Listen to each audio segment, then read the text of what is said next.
there's this racism in the idea that I have to be treated differently because I can't withstand the same type of discussions, and I get this as a woman too, this sort of, and if you're talking with an SJW, there's this, it's presumed that a woman, shouldn't have to do emotional labor, shouldn't have to defend. Yeah. That's one of their phrases. You've heard that one, right? I have, yeah. No, I often joke that I'm a better feminist than most feminists. I joke about it. It's like, it's a half joke, but it's like serious, because I actually, like, my simple thing is like, look, I try to treat all, like, I don't break, like, I do the opposite of intersectionality in that I don't, or maybe I go to the extreme of it, which is just going back to the individual, right? So like, I don't, you'll never see me say things like, okay, it's Pride Month right now. You'll never see me like tweet something like, yeah, I stand for LGBT rights, or yeah, I stand for women's rights, or I'm pro-woman, or I'm pro, because I'm like, what's that even mean? Right? I'm pro-human, right? Yeah.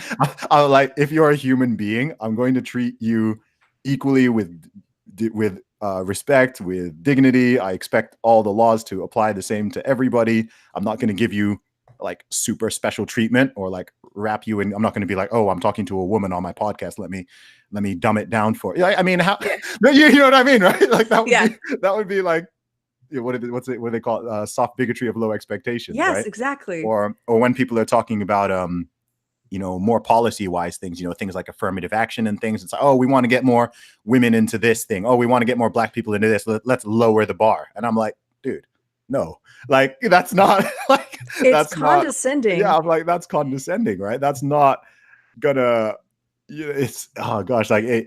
And it reveals like a very racist and sexist belief about women and about Black people, and about, it's like, if you actually think that, like I don't want to get anything because I'm a woman.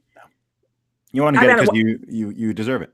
Right. I don't want to be denied it because I'm a woman, but I don't want to get it because I'm a woman. And yeah, I didn't mean to interrupt you, but I just, this is something, I see this all the time too. And I can't, I had a friend of mine, we were in business together for a while. We were talking to a guy, and she asked him to explain something. It was a very technical thing about, I don't know, like an app or something we were doing.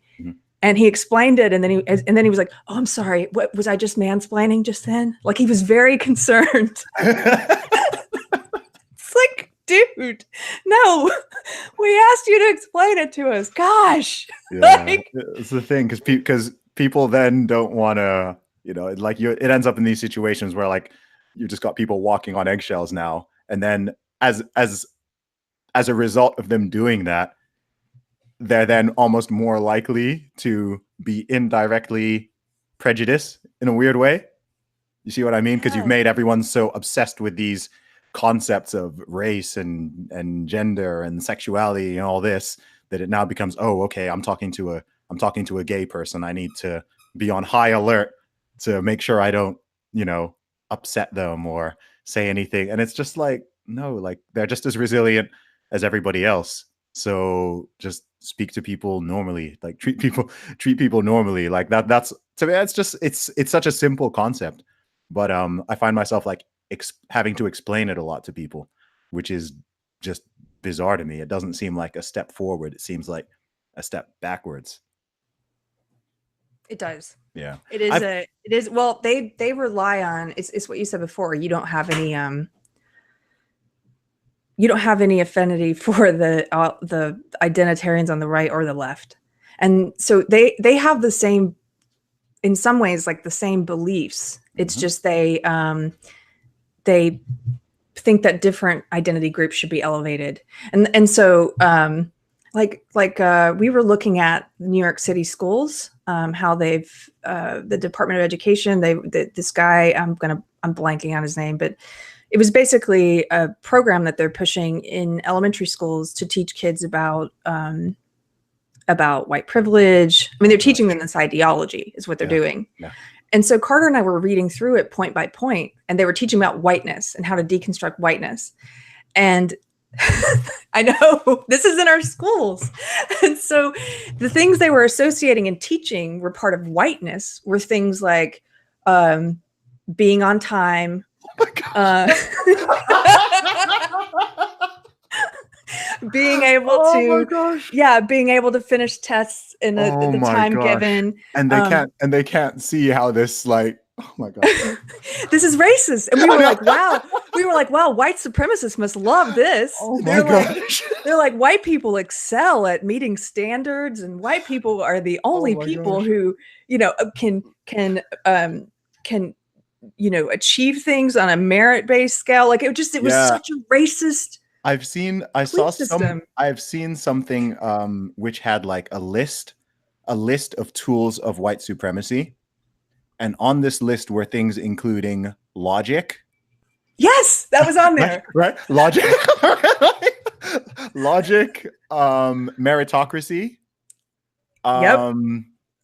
Oh gosh, competition, I think. Just like some like I was reading it and I was just like, was this written by like I couldn't tell whether this was like from like a KKK member or this was from like some this was like some radical leftist. Oh, you know what, Zuby? I think you were looking at if it was recently that you saw that, and it was like on a whiteboard or a projector, right? The picture. Okay, yeah, I know. Maybe. What you're talking about, yeah. Okay, so that is what we went and found the material that they're using in that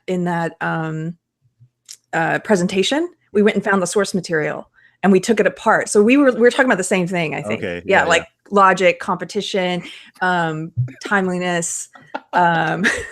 It's so offensive. It's so offensive that it's just.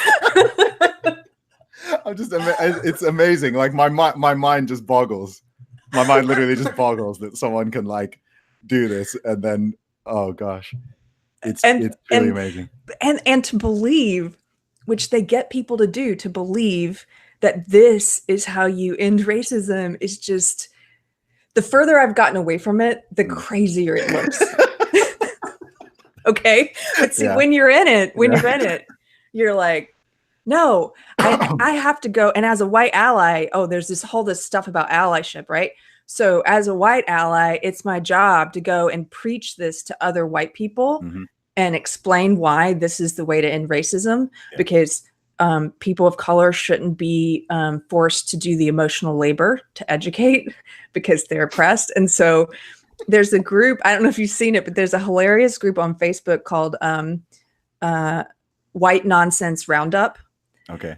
And they've gotten a lot of mainstream press attention. The mainstream press loves them, of course. And it's a group of white people, like busybodies, SJW busybodies. And you can tag them in a discussion with a friend and they'll come in and tell the other white people why they're being racist. This is amazing. Oh gosh, you might have to share that with me. I might have to play around with that a little. Might create my next epic troll. Oh yeah, you should definitely do something with them. Tag them to come help you, but like they're not going to come armed with what you actually want. Oh my gosh, they're going to come armed with the new definition of racism. I do not scam. Put some respect on my name. Sick like a